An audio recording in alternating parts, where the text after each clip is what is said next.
Iya katanya. Ambon kok ada siksa wong ya. Iya. Yang Tahanan. Upaya warga binaan J untuk kabur dari lapas khusus anak kelas 1 Palembang gagal setelah kembali tertangkap petugas dibantu warga yang berjarak 1 km dari lapas. Peristiwa yang sempat ramai di sosial media, menurut Kepala LPKA kelas 1 Palembang Hamdi Hasibuan menerangkan, J kabur melalui sebuah jalan berbentuk lubang di toilet saat sholat zuhur berjamaah berlangsung sebagai bagian dari pembinaan yang diikuti petugas dan warga binaan lainnya.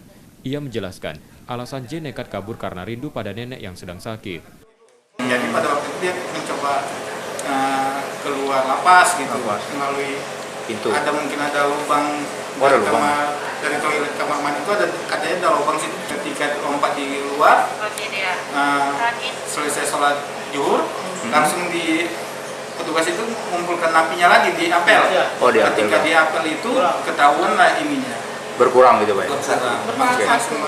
Langsung dicari petugas. Pak, Jadi paling waktunya paling setengah jam langsung dapat. J yang berusia 19 tahun merupakan warga binaan kasus pencurian yang baru menjalani hukuman 2 bulan. Reski Oktora, Muklas Diferensial, Kompas TV, Palembang, Sumatera Selatan.